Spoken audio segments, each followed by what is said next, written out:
What's up, everybody? It's Michael Lee. I'm back. I haven't made a video in quite a while, and I apologize for that. We have done a lot of stuff here recently, and I'm here to update it right now for you.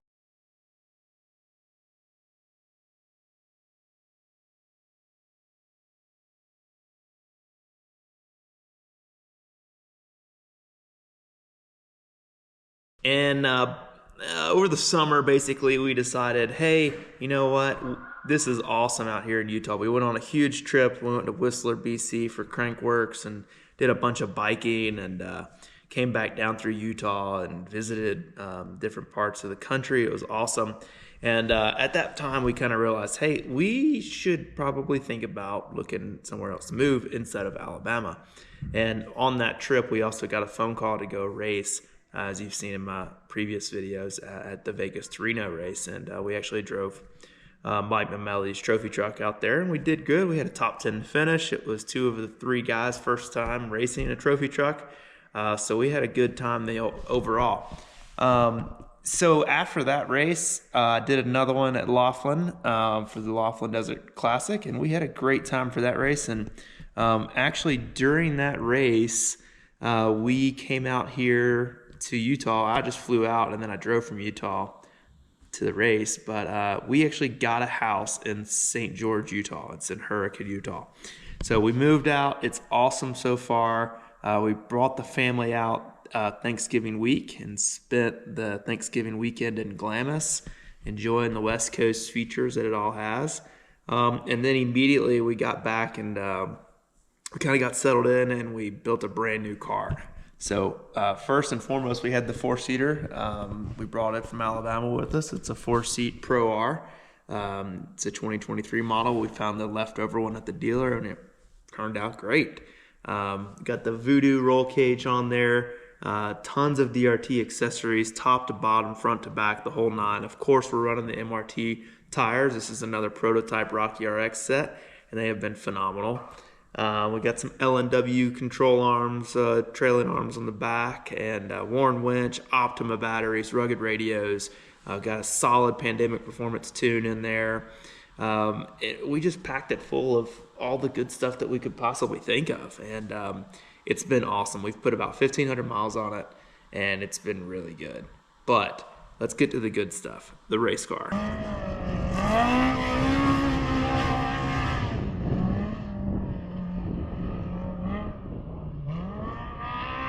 With the race car, we got a, right there, two-seat Pro R. It was a 2023. The car actually came from Mitch Guthrie Jr., and it was kind of traded hands to Mike Mamelli, a buddy of mine, and then I ended up picking it up from him at Glamis.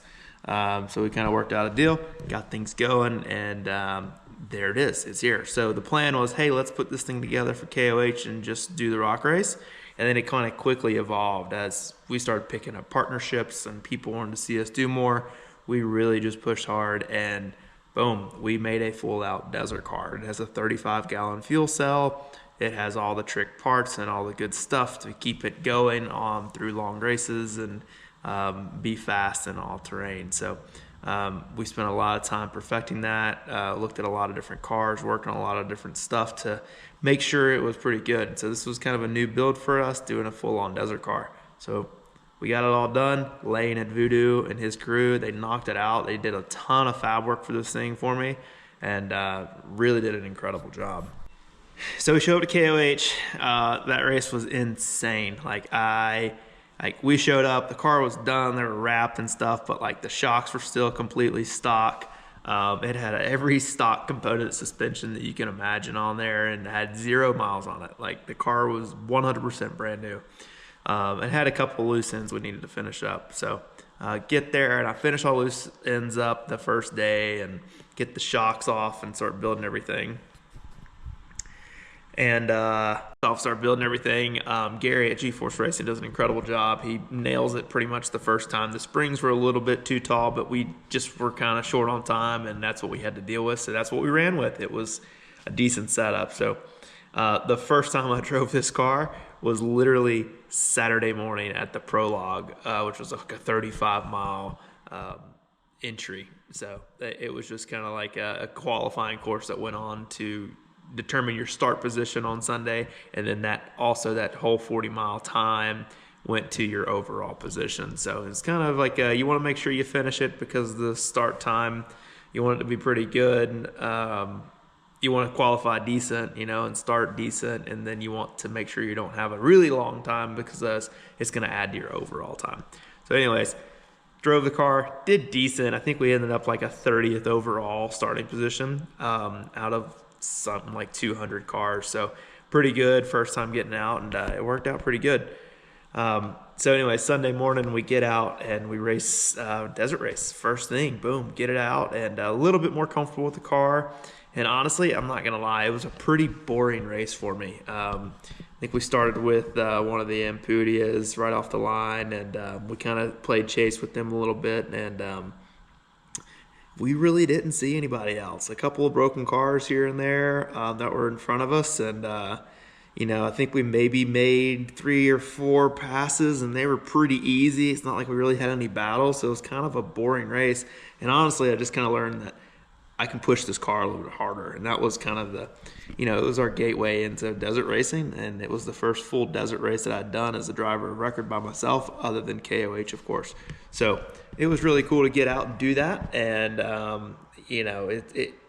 it was a really good experience. We got a ton of seat time. We learned the car. We kind of knew what it was capable of. We knew some things we needed to work on, and just took in a lot of information. Ended up finishing the desert race, came across the line, and I was like, man, that felt like a decent little run, and I pull up, and there's like less than 10 cars in front of us, and I was like, that's like the factory race team, like Caden's up there, and there's a bunch of really fast guys like right in front of us. Well, comes to find out, we ended up crossing the line in 10th place. And I was like, man, that's really, really good. So I think 220 something people started that race, and we were 10th, and it was awesome. So I was really proud of myself, and proud of putting together a decent car. So it was really cool. Something to build on and move forward for the rock race, and also for the future of my program. So we get done with the desert race, and I was like, man, I'm going to do a full prep on this thing and just knock this thing out of the water and do everything we can. And I really didn't. I'm not going to lie. But the reason why is because the car was in great shape. We inspected everything. Every bolt was marked. And so we just went through and just kind of checked everything. We put new trailing arms on. We put new rear axles in, and new radius rods, high clearance radius rods. And that was about it. We just tried to play it smart and checked everything out. And we did some pre-running with the car and the rocks after that, and everything was just really solid. Like, there was nothing that we were like, this is not good, like we need to change this. We messed with suspension some, and it really was like everything was just kind of working good, like almost too good. Like, this is great. This is fine. So get out and qualify decently. We had to qualify the Monday after the desert race, and I'm the only guy dumb enough to do it. But I was the only car, I think, that did it too. I raced the desert race, and my desert race car was also my rock race car. I was literally the only person doing this.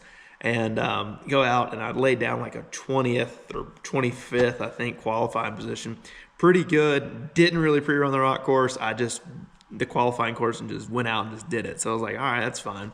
Let's see how many people we can pass in the desert in the first lap, because we know that we're fast there, and then we can just let the car do its thing in the rock. So Thursday comes around, race day, boom, we get started, and like we are rolling out. Like, we're averaging like every bit of 80 miles an hour. I'm holding that thing to the floor, doing 95, 98, 99, 100, 102, like everywhere we're just go, go, go, go, go. And all of a sudden the car developed a misfire, and I thought it was an electrical issue. Told everybody it was an electrical issue, because genuinely I thought it was an electrical issue. So unfortunately, it was kind of an electrical issue, but it was because of a mechanical failure inside the engine. The crank position sensor trigger wheel actually has that pickup for the sensor to pick up where the crankshaft is in location as far as it's going through its engine cycle. That trigger wheel exploded, and it came apart, slung apart, and it hit the crank position sensor, and it knocked it silly, and it basically stopped reading any type of crank position sensor. So we weren't having any codes or anything, and then finally we had a crank position code. And we kind of knew, well, like, oh, it's an electrical issue. We have a crank position sensor issue or an ECM issue. Well, after further diagnosis, we pulled that out. Boom, we found out that it was a catastrophic failure of the engine with only 250 miles on it. So really bummed about it. It ended our race. We were only at like mile 23, I think. And it was an unfortunate end to the race. But we got right back to the truck and trailer, loaded everything up, and headed home and started prepping and figuring out our next steps. So once I got home, I stripped everything down. It was a time-consuming process. Everything was super muddy, which is unusual for leaving King of the Hammers, because usually it's not muddy there. But it was pretty daggum muddy. So that was kind of unfortunate. Brand new car, and had a bunch of rock rash and mud all over it. It kind of sucked. So we got it all buttoned up and cleaned up and everything, and found that engine failure, and got the engine out and just started trying to plan and prep everything. And luckily Polaris helped us out and really got us going. Worked with them a lot on the failure and sent them the parts and told them everything that happened and tried to get some help on their end. That's what we do. We're racers. We're developing stuff. We're pushing stuff. We're pushing limits. And so if we fail, or we have products fail, like, we want to make sure that our products companies, whether it's the car, the suspension, tires, whatever, they understand what we're doing and how it failed and how we can maybe make it better. So Polaris was really helpful. They ended up doing some stuff, and we got an engine taken care of. Thankfully, it was a long, stressful process, but at that point, once we knew the engine was here, we put it in immediately, got it running, and then we did a full prep on the car after that. The rear of the car was prepped before the engine went in, and then once the engine went in, we'd prep the rest of the car, and then all the front suspension, and kind of got it going. So it's a stressful process, got it going, and then we ended up having about a week and a half of actual test time, which was awesome to dial the suspension in and get everything figured out. So in that process, we also took this 4-seater out and we did a little running. I've never raced the Mint 400, and that was the big plan, right? Let's race the Mint 400. So that's what we were doing. And every race I've done, I've gotten a pre-run or take like a qualifying lap or something. So I ended up taking the 4-seater out to the race course area and doing some testing and just kind of familiarizing myself with the area, what terrain to expect, to see actually how rough that course was. And it was rough. We never bottomed out the 4-seater the entire time at King of the Hammers doing pre-running, and we bottomed it out almost every single section of whoops. So it is a rough course, but we made it work, and it was a good little test. But we got back and we knew what we were dealing with suspension-wise, and we knew we had to make some serious changes. So Todd at STR jumped in and helped us out getting some new springs, and really spent a bunch of time just helping me dial in the car. I went and got tested. We were testing nonstop, getting videos, sending them to him. He was coming over, helping me out and getting stuff done, this, that, the other, boom, boom, boom. And he was just on it. And it was a huge, huge help making sure that we had a car that was really close or much better than it was. So it was kind of a combination of things. Gary's stuff, his valving and stuff of his shocks was perfect. Like, it was really, really good. And we just kind of had to dial in the spring rate. So ended up being a pretty good setup. It wasn't exactly what we wanted, but it's really limited on what you can do running the stock Walker Evans shocks. So we made it work, and a huge thank you to Gary at G-Force Racing and Todd at STR Suspension. Between those two guys, they helped out a ton and made a huge difference in how fast the car actually was. So the next step of it, we were lucky enough, Shock Therapy came on board, and we got some new awesome tie rods, and they were it's a no-brainer. Like, I was looking for tie rods and knew it was a weak link on the car, running pretty much factory suspension, and they were like, hey, yeah, let's get some on here. We know these things work, and you should try them out. So they sent those to us, and we got them on and dialed those in, dialed the alignment in. Todd at SCR yet again came over and helped me just fine-tune everything and dial in the alignment. We got it good and got the bump steer set right, and everything just leveled out. And man, we went and drove the car, and it was so much better. Like, it doesn't yank the wheel out of your hand at all because it has a bump steer delete pin that goes in. That was a really cool thing to add in, and really glad that we went with that setup. So on the other side of prep, Lane at Voodoo, we had to do some tube repair from some rock smashers on the lower bars.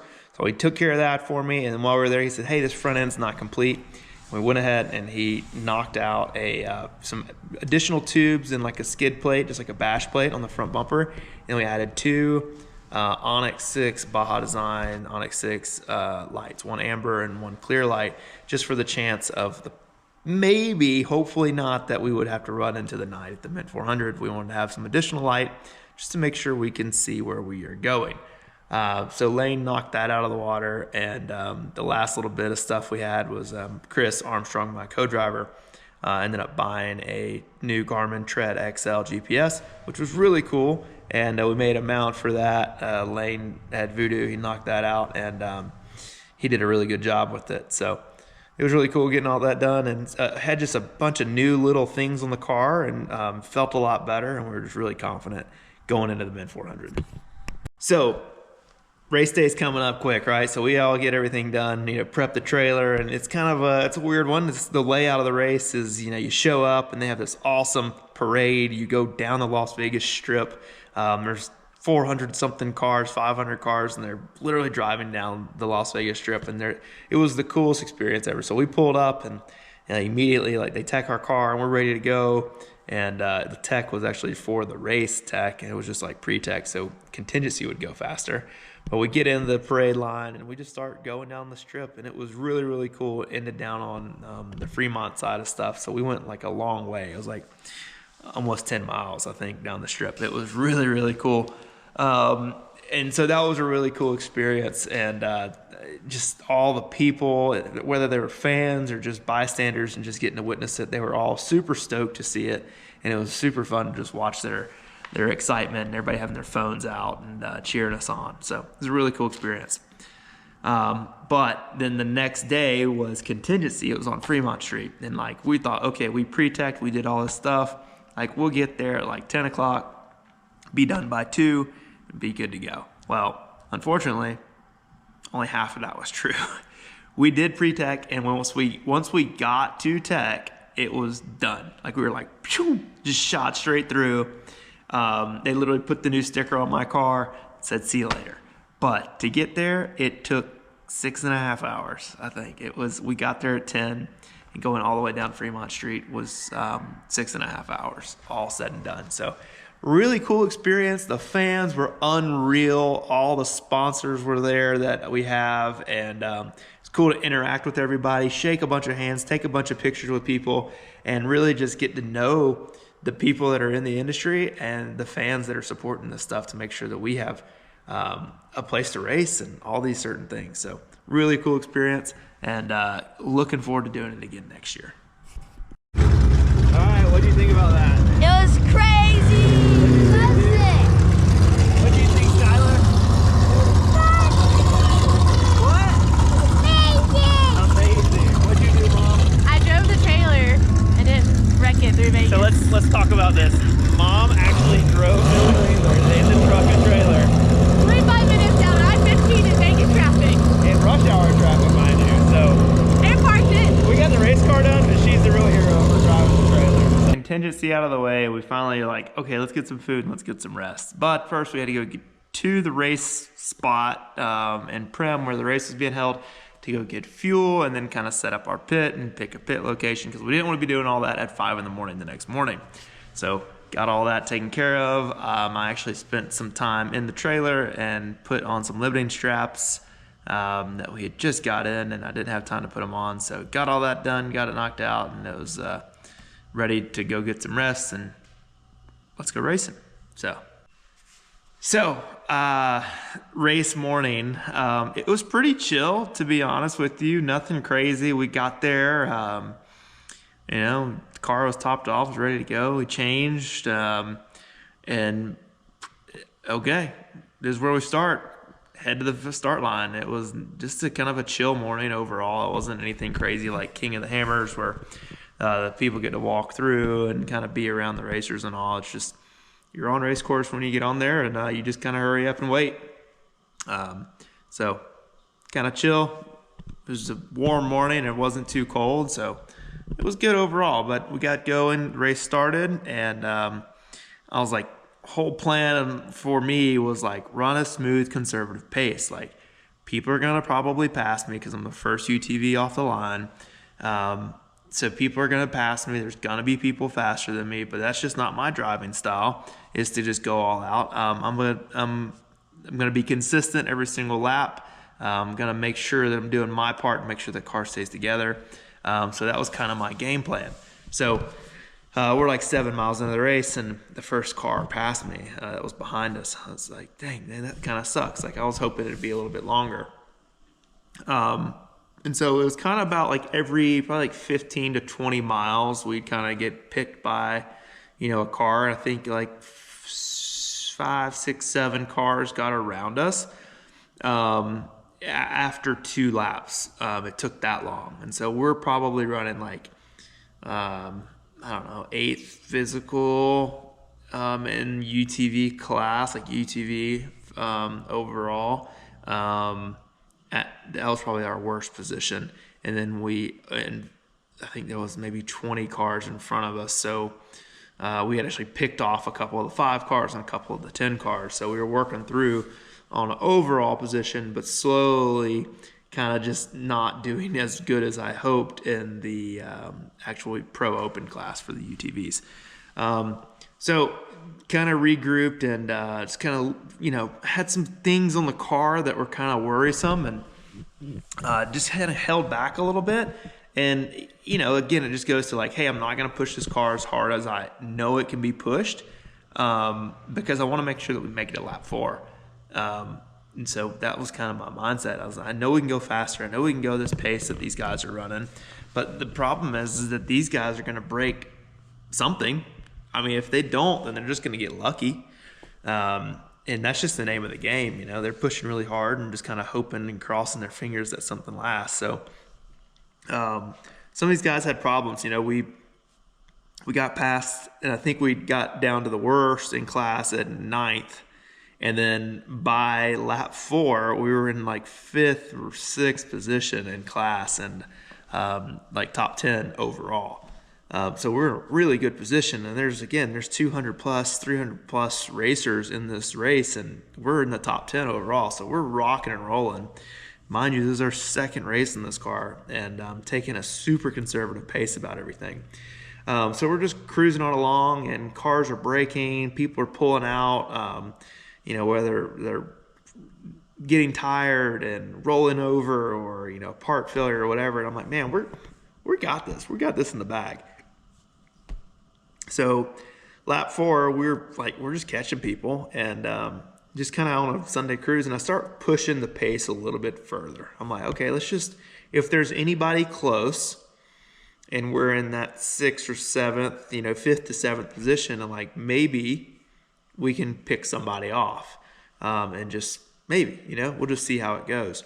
Start picking that pace up a little bit, and we get to the last pit where we had support at and gave them the thumbs up. We shook the car and we drove through, and they gave us thumbs up, and all was fine. And so we get out of the pits, and I just hammer down. I'm like, man, we are 40 miles from the finish. Like, we're going to do this. Like, it's going to be awesome. It's a huge accomplishment. And we're going through this really nasty rough section, and I'm just on the gas, like not lifting. And then all of a sudden, boom, the front left just collapses. Like we're riding like, and it just dives down. I'm like, what the heck happened? The shock broke. First thing that came to my mind. So Chris, the co-driver, he was like, man, I think the control arm broke. I was like, no, dude, like the shock definitely broke. And he was like, well, what's the plan? He's like, you just want to finish it? We never stopped the car. Like we never got out to inspect it or anything. We were just like, keep pushing. And in retrospect, looking back, we probably could have stopped immediately when it broke. Maybe like drove backwards on course. I don't know, probably got DQ'd or just ran back and like maybe fixed something real quick. Because we were like 35 minutes ahead of anybody else. So we were in that top pack and we were super far up. So anyways, I was just thinking, hey, let's keep the car moving. What average pace of 35 miles an hour maybe with that car sitting like that. I was like, we'll finish in 30 minutes, like it'll be no problem because we have about 40 miles left. So we just trucking on along like do, and it's rough, like you're having to go slow, You know, everything's fine though. Like I have full steering, everything's good. And then all of a sudden it just got worse and worse and worse and worse. And it was like the worst part of the course. And we were about to go up Beer Bottle Pass. So we were 20 miles from the finish or something like that. And I was like, I can't do it anymore. So we get out, we finally look at it, and what the next failure was is the upper ball joint actually broke. No fault of the RCV ball joint, but it's just the pressure I was putting it through. It broke, and also the lower control arm bolt either came out or broke. So series of event happened, not really sure in what order, but regardless it happened and it caused us to not finish. So we got 3 3/4 laps done. We did 359 miles out of the 380, I think is all it was. So we were so close to a finish. And unfortunately it didn't happen. So, but we ran a really good pace. I know personally that I can go faster, mainly in the rougher stuff and in the corners. And we know that the car can handle it. So the shock fork or the shock shaft actually broke. And so really the rest of the car was in phenomenal shape. We're getting some new shocks, and I'm going to replace the control arm and the broken parts in the front. And I'm literally just going to test the car as it is, because I don't want to worry about anything or stress out about anything. And then we'll prep it before we get to the next race. So I want to make sure we dial this car at 100% before we go into it. So a lot of you might be asking, like, man, that's weird, your shock broke. Well, it is a known issue early on, especially on Walker shocks, the shock fork where it threads onto the actual shock shaft, and that's what mounts your lower shock mounting point. It does not sleeve up over the shock shaft at all. It's literally just a thread. So where it comes down, where they machine it down from the actual shock shaft to the threads, there is a weak point there. And guess what? That's exactly where it breaks. Yes, there are options from about 60 other companies out there that make shock forks that literally thread on there and have a tall shoulder that it basically hugs that shock shaft and gives it support, so there's not a weak spot on that threaded part where it is machined down. So hey, it's my fault, whatever. You can call out anybody you want to. Personally, I fix the issue, right? Like, we shouldn't be selling shock shafts like this that can't handle that abuse, but whatever. So stuff happens. This is racing. This is why we do it. We test, we figure it out, and we figure out what the failures are and how to make things better. So like I said, not really upset about it. You guys can blame me. Anybody else can blame me. You know, we thought that the stock platform was pretty good. We're running pretty much stock everything. We just running some upgrade radius rods and tie rods, and everything else on the car is completely stock on the suspension side. So unfortunate break, but it is what it is. That's the kind of stuff that happens. Third, what we're planning on doing, this is it's a weird season for me. I'm not really going out there and being like, I am here to win every single race that I enter. That's just not how I am wired right now. What I am wired for is I have created a brand new program using the DRT Motorsports brand, and they're helping me tremendously. And we're trying to just build a solid program. I'm trying to gather as much information and as data as possible to make sure that every single time we show up, whether it's just a trail ride or a race, that we have everything dialed in 100% for a reliable car that can finish races. Because if we're in the end and at the end of the race and we can finish races without stopping and without issues, 9 times out of 10, you're in contention for the podium. So as long as your pace is strong. So we know that we have the pace, and I know that I can push the car much harder than what I have been pushing it. And I think that we have an overall capable winning car.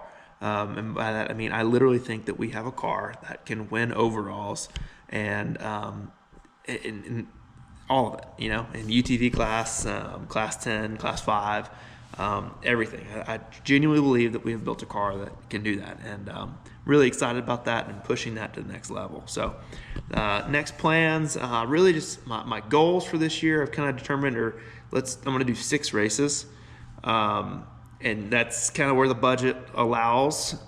It's tight because we built a brand new car, 2 of them to be exact. So scraping pennies here to get by. making sure that we can race and be the right brand ambassador for all the companies that are supporting us. But that's kind of the plan. So we got King of the Hammers, desert race out of the way.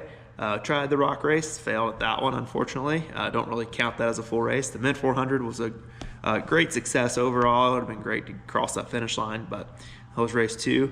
So the third race, the end of April, we're going to do the Silver State 300. That's the next plan. Really looking forward to it. It's the Best in Desert series. This race was in the fall last year, and this year they've moved it up into the spring. So pretty cool. After we get done with that race, we're going to take some time off. My kids, of course, you've seen on the page, they mountain bike. We all mountain bike, and it's going to kind of be their race season. We have a big trip planned, and we're going to be busy. So I'm going to try and do as much prep and some upgrades to the car in that summertime and that off season that we can. Get as much seat time as I can and stay fresh, and then come back super strong for Vegas to Reno. It's going to be awesome. It's 500 plus mile race. It's a chase race, a lot of logistics, a lot of stuff goes into that race. Really looking forward to getting that one done. I have experience with it from chasing, from racing it, from support, from pits, everything. So I think we're going to do really good at that race. I'm really looking forward to that one. We're going to sneak in a legacy race. At least that's the plan. If we don't do a legacy race, we'll do the other unlimited race, the California 300. And then we will finish our season off with the Snore Rage at the River, because it looks like a party, and who doesn't like to party? So that's kind of our plans moving forward. And I'm going to try and make some more videos, some tech videos, and just kind of showcase the car a little bit more and what all we've done and why we've done it, and things that we're going to change and what we're learning and what we're going to change for the next car, which might be coming sooner than we think. So thanks for watching, guys. I know it's a long video here, but we've had a lot to catch up on. A lot has happened in 6 months, but we're moving forward and excited for this new stuff. So thanks for watching again. Follow along, subscribe, do all those things that you're supposed to do when you watch YouTube channels, and I hope you like this. Let me know if you do. Thanks, guys.